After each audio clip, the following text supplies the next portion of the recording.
दूसरे प्रोग्राम और भी होते रहते हैं, वो हिसाब से हमको इसमें समय कम मिला, लेकिन अब हम हर साल है ना ये प्रोग्राम अच्छी धूमधाम से मनाएंगे।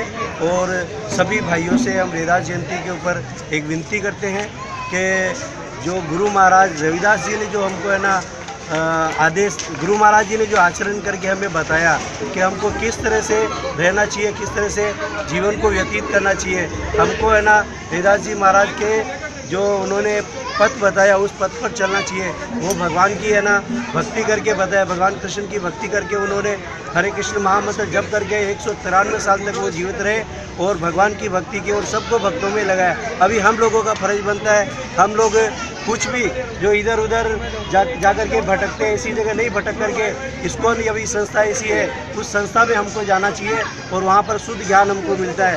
तो और इस्कॉन के द्वारा ना यहाँ पर भी और भी अभी एक कथा होगी बहुत सुंदर, तो उनके रविदास भवन में, तो रविदास जी महाराज जी के ऊपर ही कथा होगी। तो आप सबसे निवेदन है, आप कथा में भी आइए और सब लोग बैठिए। और विशेष बात यह है कि हमको है ना गुरु महाराज ने जो हमको आचरण करके बताया है कि हमको किस तरह से जीवन चाहिए, जीना चाहिए।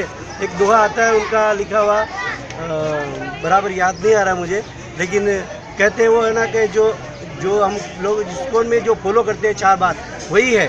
वो 4 बात क्या है कि जैसे मांस नहीं खाना चाहिए, नशा नहीं करना चाहिए, पर स्त्री संग नहीं करना चाहिए, अवैध संग नहीं करना चाहिए, जुआ नहीं खेलना चाहिए, ऐसे ही उन्होंने बताया है।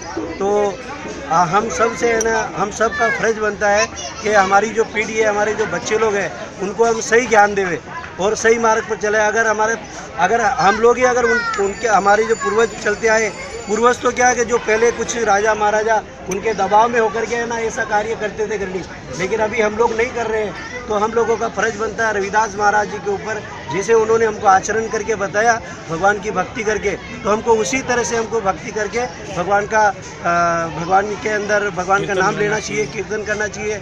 उनके हर तरह से उनकी जो जीवन की शैली है वो किस तरह से 2 जोड़ी बनाते थे, 1 जोड़ी है ना दान का मतलब क्या है, वो संतों की सेवा करते थे, इधर उधर नहीं करते थे। संतों की सेवा, भक्तों की सेवा, शुद्ध दासों की सेवा, वो दास थे, भगवान के दास थे, ऐसे है ना। तो हमको चाहिए कि हम सब लोग है ना गुरु महाराज जी के पद पर, चिन्ह पर चले। हम सबको संकल्प लेना चाहिए कि हमको गुरु महाराज रविदास जी के पद चिन्हों पर चलकर हमारा कल्याण करे।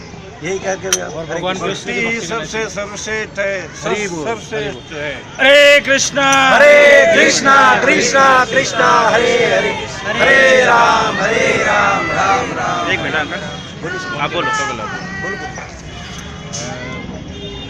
मैं बताता हूँ,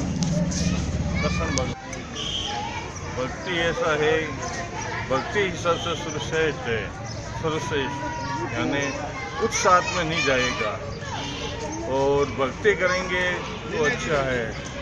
सारे भाषा हरि समझते नर पशु पशु मकान, सच्चा प्रेम भाव भी नहीं रिजत नहीं भगवान, यानी सच्चा प्रेम भाव भगवान से रखेंगे तो साथ में चलेगा और भगवान उनके पीछे रहेंगे, भक्ति के पीछे। हरि बोल हरि बोल हरि बोल हरि बोल। ने कहा है कि भाई एक मंत्र से वो बताते हैं चैतन्य महाप्रभु के हरे नाम एव केवलम कलो नास्तेव नास्तेव नास्तेव गतिरन्यथा। तो इसका मतलब है कलयुग में केवल हरि का नाम ही चलेगा और कोई उपाय नहीं भगवान के धाम में जाने का। तो हरि का नाम है क्या? हरि का नाम ये है कि महामंत्र, और कोई मंत्रों से उद्धार नहीं होगा, क्योंकि सभी मंत्रों में ओम लगता है स्टार्टिंग में। तो वो ओम इसलिए लगता है क्योंकि उससे कोई सिद्धि प्राप्त होती है, ना कि हमें भगवान के धाम प्राप्त होता है। तो हमें भगवान का धाम प्राप्त करना है। इस कलयुग में हमारा शरीर छोड़ने के बाद हमें अगर भगवान के धाम में जाना है तो हरे कृष्ण महामंत्र जपना पड़ेगा। तो हम एक बार हरे कृष्ण महामंत्र का जाप लेंगे। हरे कृष्णा